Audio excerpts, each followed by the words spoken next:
Bien, vamos a comenzar. Ok, adelante. Bueno, pues buenas tardes a todos. Tenemos otra ronda de Lightning Champions, descubrimientos de Lightning Champions y de fans de la plataforma de Salesforce que nos enseñan cosas que han aprendido recientemente. Y hoy tenemos Super Angélica con nosotros de una sección de las últimas novedades de Flows, que yo estoy looking forward para aprender un poco más de ellos, porque hay algunas de las cosas que quizás utilizabais código para hacer que ahora no tenéis que hacer. Así que, without further ado, Angélica, todo tuyo. Bueno, primero que nada, buenas tardes. Bueno, mi nombre es Angélica, soy de Montevideo, Uruguay. Y hoy lo que les quiero hacer es contar sobre las novedades, como dijo Inés, que la Winter 21 nos trajo respecto a Flows. Hay muchos, hay muchos cambios que se introdujeron, pero básicamente yo quiero hablar de dos cosas en particular. Uno, los cambios que se dan en la forma en que nosotros podemos ejecutar flows y después todo lo que son los cambios en el flow builder, es decir, el canvas donde nosotros construimos los flows, porque hay mucha herramienta nueva que nos van a simplificar la tarea de creación de los flows.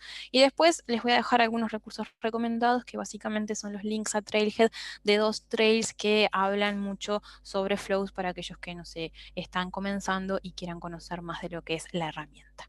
Así que comencemos con los cambios en la forma de ejecutar nuestros flows. Y básicamente la estrella de esta release es que ahora nosotros vamos a poder desencadenar record trigger flows cuando borramos registros.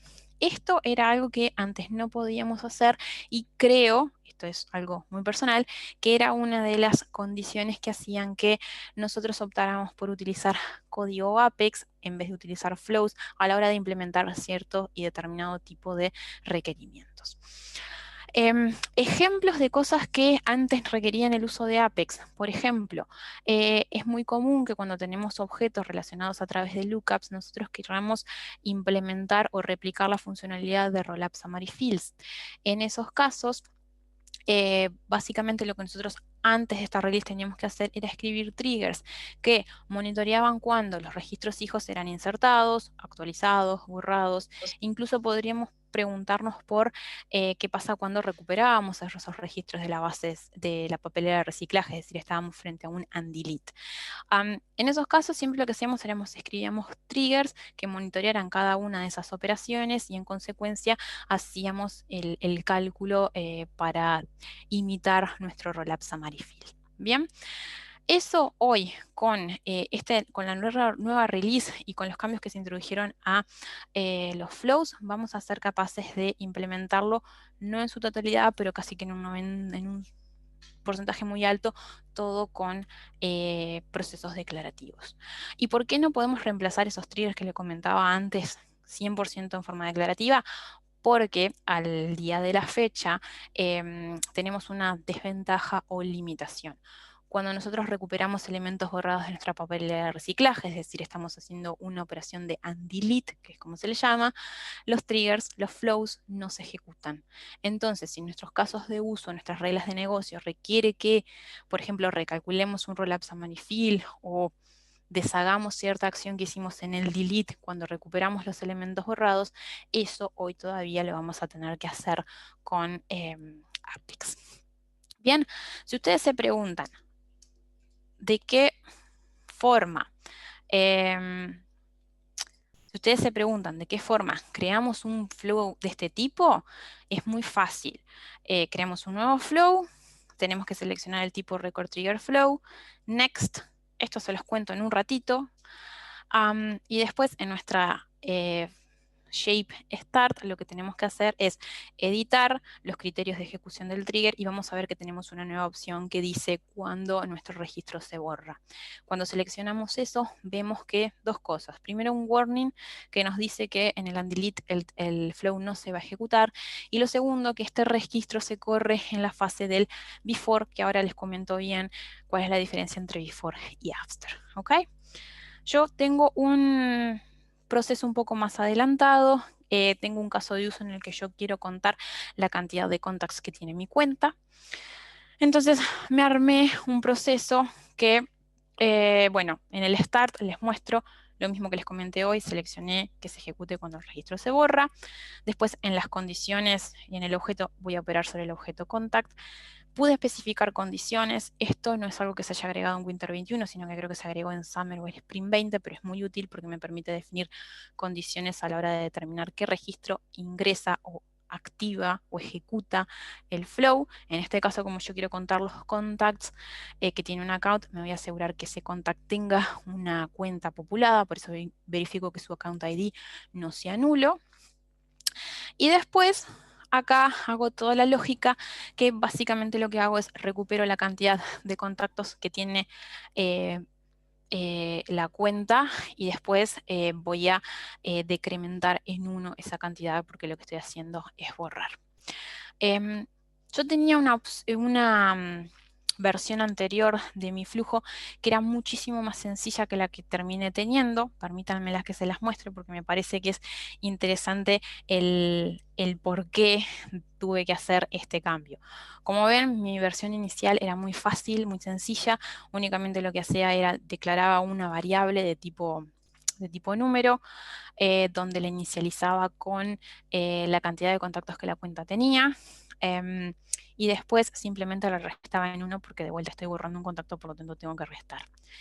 Esto me pareció re lindo porque tenía muy pocos elementos, el flow era muy sencillo, más allá de que quizás falten algunas variaciones, pero cuando lo probé en bulk, el flow no me funcionó. Y acá quiero hacer un paréntesis para recordar cómo funcionan los procesos que se ejecutan en bulk cuando involucran flows. Básicamente, cuando nosotros estamos insertando o procesando, mejor dicho, registros en bulk, la plataforma lo que hace es subdivide ese conjunto de registros en subset de hasta 200 registros, y por cada subset de 200 registros la plataforma ejecuta el código que esté en nuestro flow por una única vez. Entonces, cuando yo estaba probando esta versión inicial del flow y lo iba probando en la interfaz 1 a 1, 1 a 1, esto funcionaba todo re lindo, me iba incrementando cuando agregaba contactos, me iba bajando la cantidad de contactos cuando borraba los contactos, pero cuando probé en bulk, que probé con 250 contactos, no funcionó. La cantidad de contactos que tuvo esa cuenta cuando la inserté era 2. ¿Y por qué era 2? Porque como inserté 250 contactos, el flujo se ejecutó por única vez para los primeros 200 contactos y después por una segunda vez para los restantes 50, entonces por eso el número fue 2. Eso fue la razón por la cual tuve que modificar el flujo para, primero, utilizar la funcionalidad getRecords para traerme todos los contactos que están vinculados a la cuenta del contacto que desencadena el flujo. Luego lo que tuve que hacer fue declarar una variable numérica y asignarle la cantidad de contactos que tenían esa cuenta antes de borrarlos con el contacto actual. Y luego tuve que implementar un elemento de tipo loop, es decir, iterar por cada uno de los contactos retornados por este elemento getRecords y ir bajando en 1 la cantidad, es decir, y fui subtrayendo 1 a la variable donde yo había guardado la cantidad de contactos. Y finalmente actualicé el registro. Bien, y esto me permitió asegurarme que mi código funcionara cuando estoy utilizando o haciendo operaciones in bulk. Otra cosa interesante que les quiero comentar es lo siguiente. Cuando yo tuve que actualizar mi cuenta, bien, hay varias formas de hacer esto. Quizás la más natural es utilizar un elemento de tipo getRecords, como acá utilicé para traer los contactos, para traerme la cuenta. Bien, y actualizar ese registro que me retorna la operación getRecords. Sin embargo, yo acá decidí utilizar esta segunda opción, que para actualizar especifico las condiciones que me permiten a mí identificar el registro. La condición sería que el ID de la cuenta que quiero actualizar es igual al ID de la cuenta que tiene el contacto que desencadena el flujo. Y después lo que hago es setear el valor, es decir, el número de contactos, es un custom field que de vuelta guarda la cantidad de contactos vinculados a esa cuenta, con el valor que está guardado en la variable number of contacts. ¿Por qué decidí hacerlo así? Porque esto evita que yo tenga que utilizar un getRecords y por lo tanto hacer una consulta a la base de datos para recuperar el registro que quiero actualizar.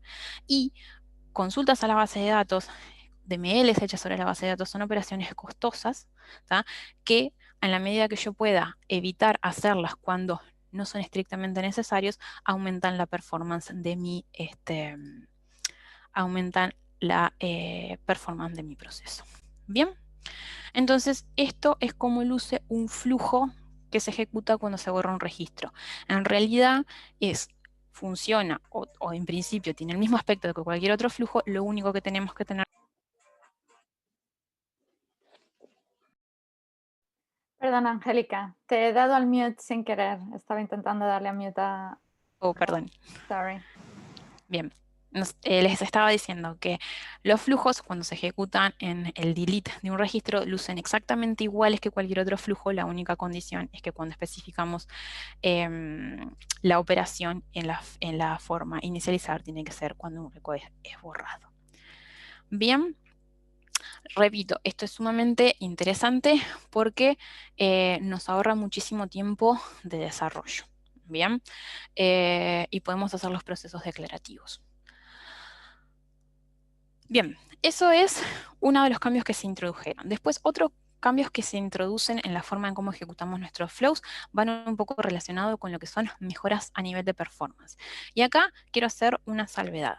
Una mejora de performance está dada porque desde ya hace un par de releases a la fecha podemos decidir en qué momento nosotros queremos ejecutar nuestros flujos. Si on before o on after. ¿Y qué quiere decir eso?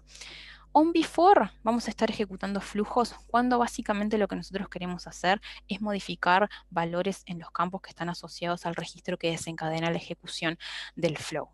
Bien, estos flows, de acuerdo a la documentación en Salesforce, perdón que no estaba presentando, son 10 veces más rápidos de ejecutar que si hiciéramos el mismo proceso con, por ejemplo, un trigger. Honestamente, no pude probar esto, pero como está en la documentación oficial de Salesforce, se los comento.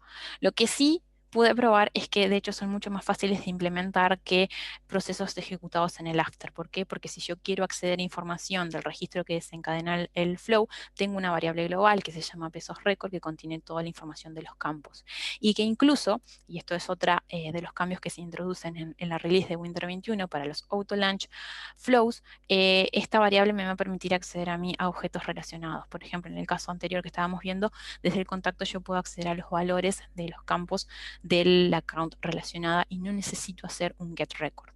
Al no necesitar hacer un get record, esto aumenta de vuelta la performance porque evito hacer una consulta a la base de datos y consulta a la base de datos son costosas. Bien, además, cuando en el flow cambiamos un valor de pesos récord, Salesforce automáticamente detecta esa actualización y la aplica, y eso evita que yo tenga que hacer un update.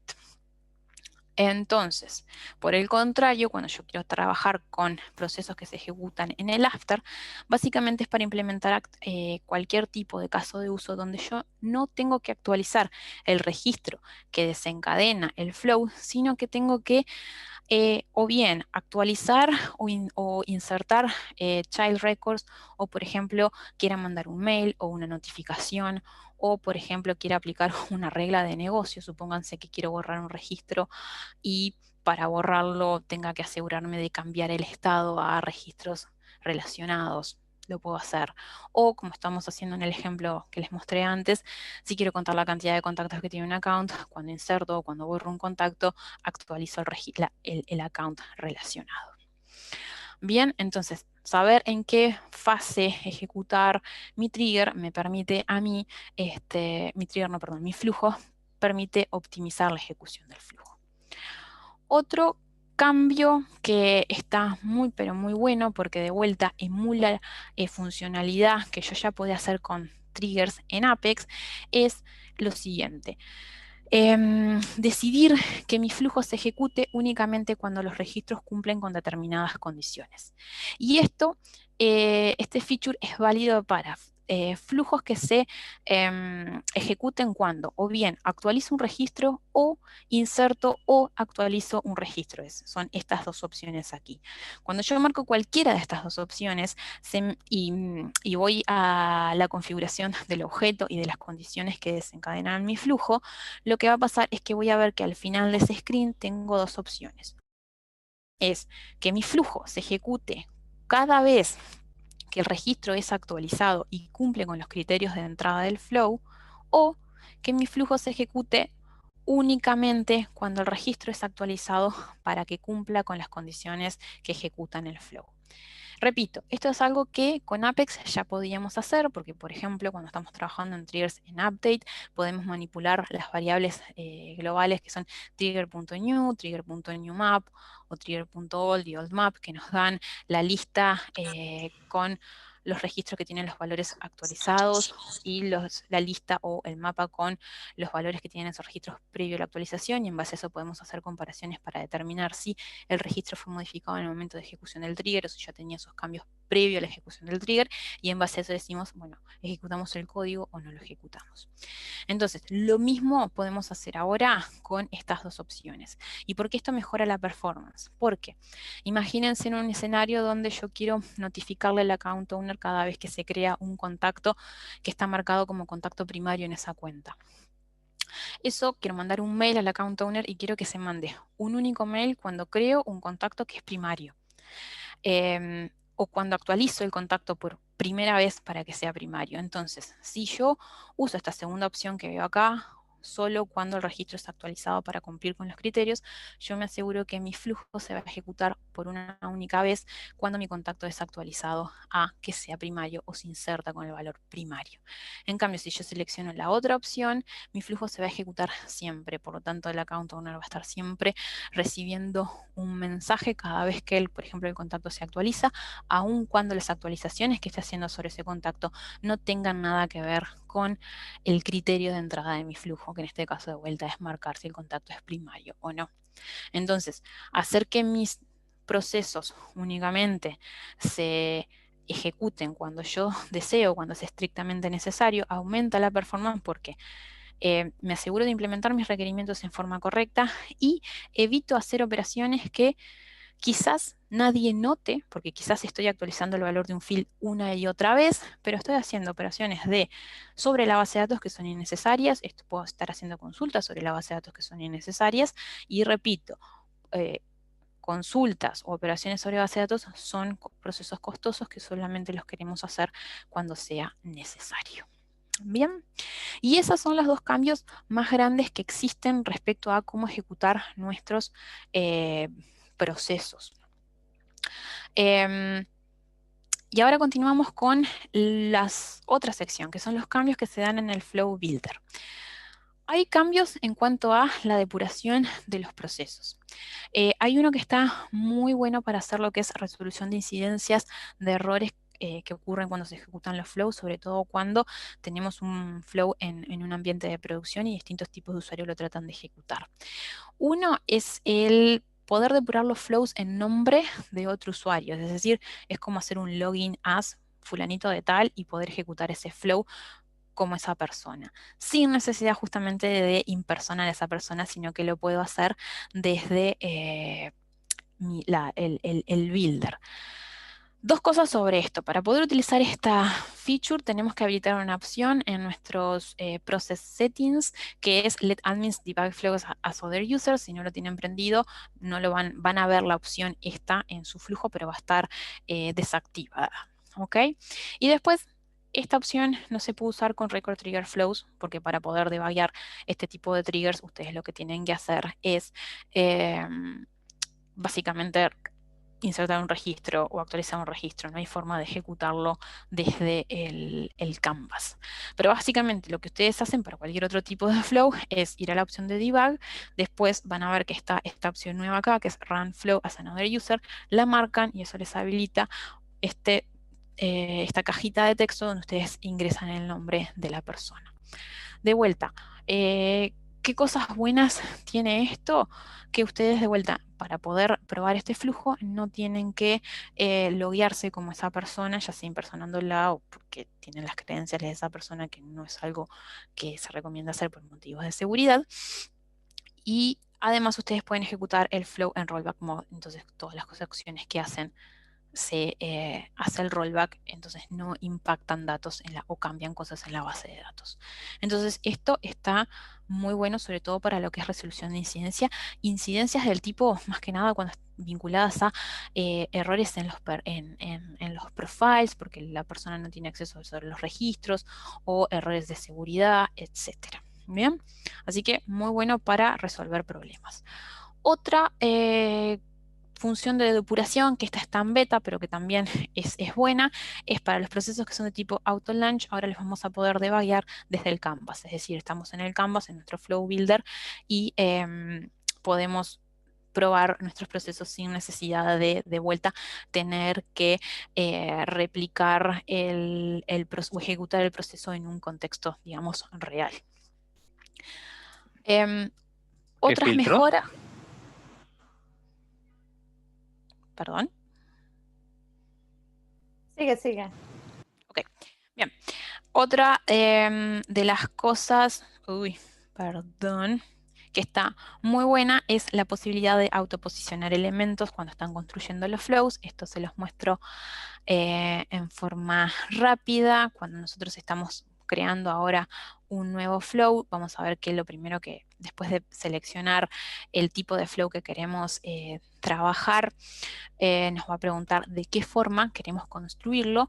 Freeform es la forma actual, la que estamos haciendo ahora, donde en nuestra toolbox vemos que tenemos un tab de elementos que podemos arrastrarlos a nuestro Kanban, y Auto Layout es una forma nueva donde ya no tenemos en el toolbox el tab de elementos, por lo tanto no podemos arrastrar los elementos que queremos agregar, sino que para agregar los elementos tenemos que hacer clic en este símbolo de más, y acá podemos decir, no sé, que queremos agregar una decisión, y etcétera, etcétera. Así lo vamos haciendo. Mejor les muestro acá que ya tengo uno.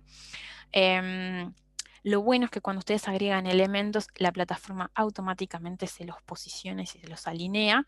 Ustedes no tienen que andar peleándose con los elementos. Y para aquellas personas que realmente queremos que todo quede prolijo y simétrico en nuestro canvas, esta es una solución muy buena. ¿Bien? Si nosotros nos pasamos a la vista anterior, vemos cómo nos queda todo, las flechas medias desprolijas, no vemos bien lo que está pasando, nos quedan los títulos encimados sobre las listas, y repito, esto para los que tenemos algún tipo de TOC nos resulta un poco molesto, porque después empezamos a alinearlo y todo se nos va moviendo y no podemos arreglarlo. Ok, entonces eso es sobre el autoposicionamiento de los elementos. Después tenemos otras cosas más, como son el uso estandarizado de los operadores. ¿Qué pasa? En todos aquellos elementos que podemos agregar a nuestros flows, donde nosotros podemos aplicar condiciones, por ejemplo, las condiciones para que decidamos qué registros desencadenan nuestro flow, o por ejemplo, cuando vamos a hacer un update, un record delete, un get record, las condiciones para o bien traernos esos registros, insertarlos o actualizarlos.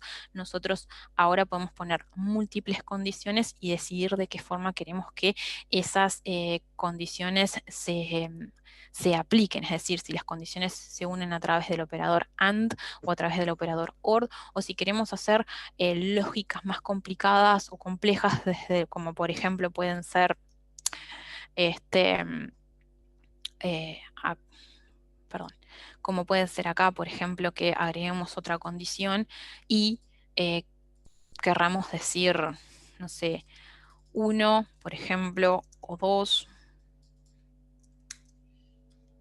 Bueno, perdón, o 2, y a su vez que pase la condición 3. Esto es exactamente igual como funcionan los filtros cuando estamos, por ejemplo, definiendo reportes en la plataforma.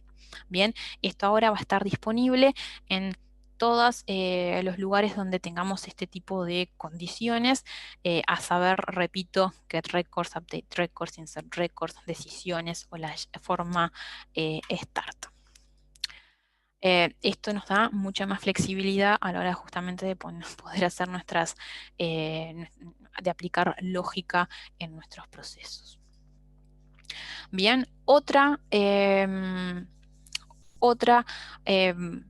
feature nueva que se estuvo agregando, que un poco ya se las comenté antes, pero ahora para los flows que son de tipo autoejecutados no necesitamos utilizar más el elemento getRecord para recuperar información relacionada al registro con el cual estoy trabajando. Para esto podemos utilizar la variable global, que es la variable global getRecords, y de la misma forma que nosotros accedemos a relaciones en fórmulas, por ejemplo, record punto el nombre de la relación, punto, podemos acceder a cualquier valor de ese objeto relacionado. Es decir, siempre son relaciones desde que van hacia arriba, es decir, son para los padres. No puedo acceder a child relationships de esta forma. Siempre voy arriba, eso mantiene la misma sintaxis que tienen las fórmulas, por ejemplo. Esto fue lo que yo usé en el flujo que les estaba mostrando acá para poder inicializar la variable que guardaba la cantidad de contactos que tenía la cuenta asociada al contacto con el cual estoy trabajando. Si ustedes ven acá, yo no tuve que hacer un método getRecord, sino que accedí a la cuenta, siempre es el nombre de la relación, y después al field number of contacts, ¿ok? De vuelta, ¿por qué esto es tan importante? Por varias razones.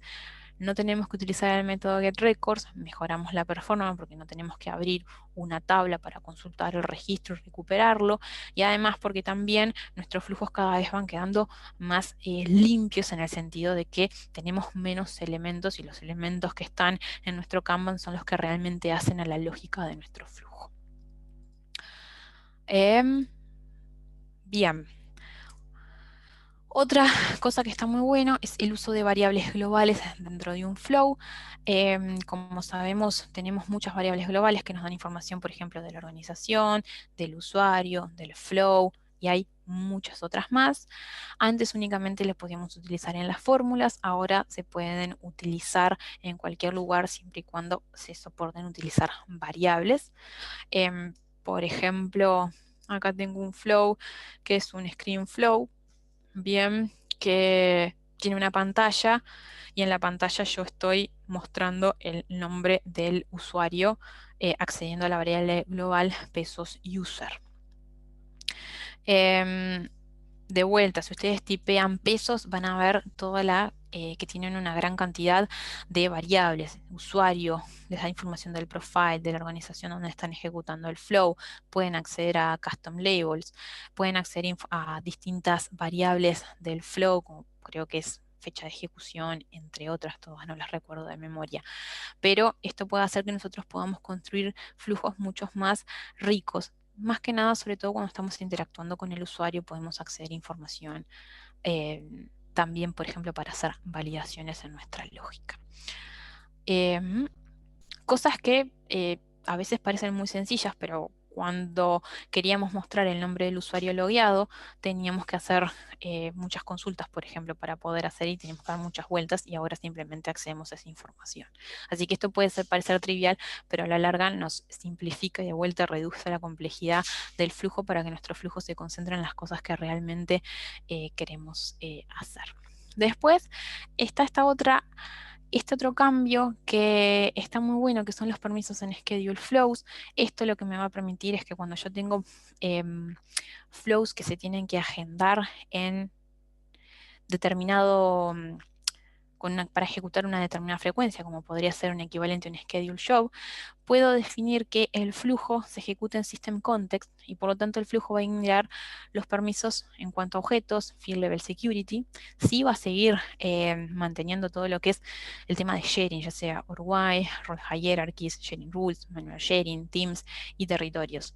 Pero esto está muy bueno porque a veces nosotros cuando teníamos cuando agendábamos un proceso, recordemos que quien ejecuta el flow, determina los permisos con lo que se ejecutan, valga la redundancia, del flow, y por lo tanto esto podía hacer que a veces nuestro flow no ocurriera porque no se tenían los permisos necesarios sobre los objetos o el field level security.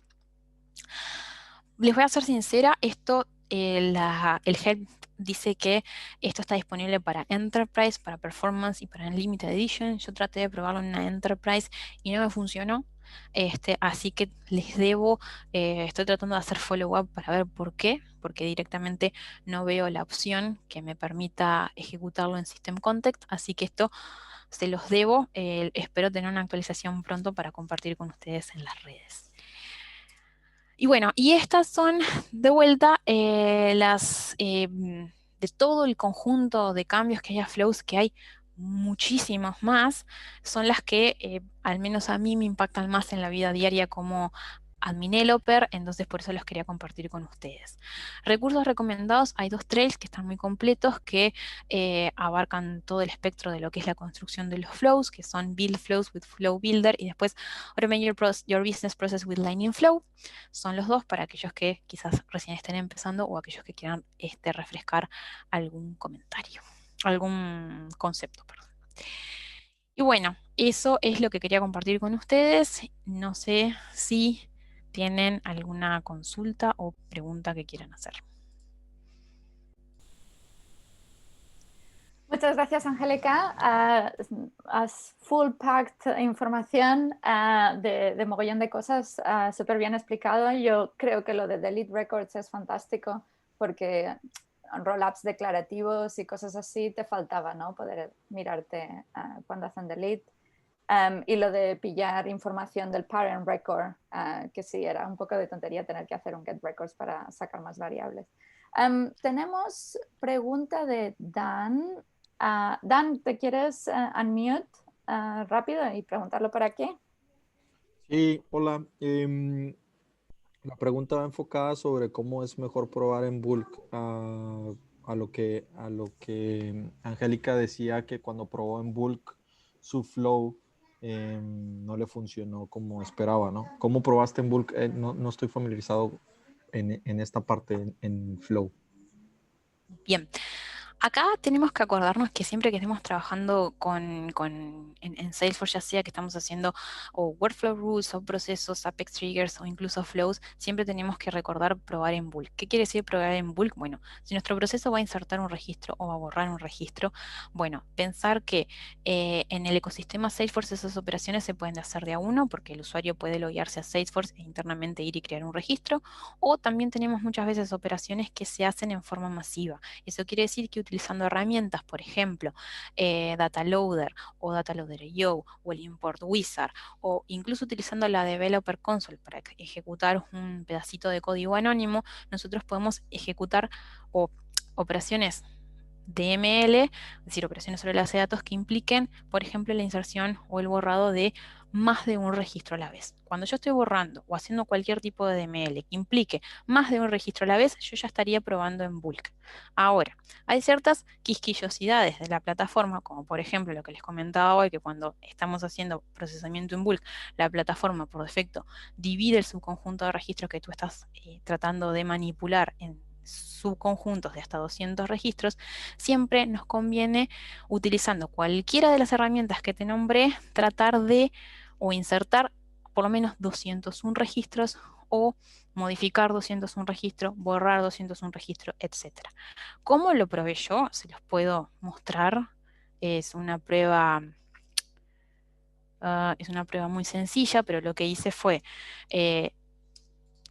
perdón, desde la Developer Console, lo que hice fue escribir un script que básicamente me insertaba una cantidad X de contacto, creo que fueron 250 como les conté, y justo lo borré, pero básicamente lo que hice fue escribir un for, perdón, estoy mostrando, no, sí estoy bien, lo que hice fue escribir un for de 0 hasta 201 que insertaba un contacto para un account, nada muy sofisticado, directamente hardcodeaba el ID de la cuenta y después me fijé si el número de contactos se había actualizado como yo esperaba o no. De vueltas, si no estás familiarizado con la Developer Console, por ejemplo, podrías utilizar Data Loader, Visual Studio Code, Workbench, el Import Wizard. Pero esa es la forma de testear en bulk, es decir, es ejecutar o insertar o hacer la DML con la que tú estés trabajando y asegurándote de que esa DML procese más de un registro a la vez. El número recomendado es 201 por lo menos. Puede ser más grande dependiendo si incluso a eso le querés sumar testing de carga para ver cómo tu código se desempeña cuando insertas grandes volúmenes.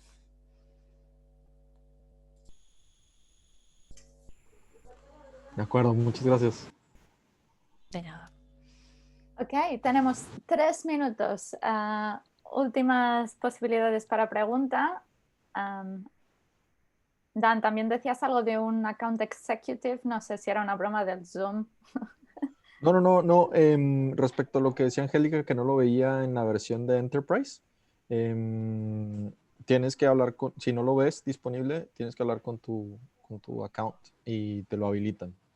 Algunos comentarios salieron ahí en la comunidad, en algún grupo de la comunidad. Bien, muchas gracias por el comentario.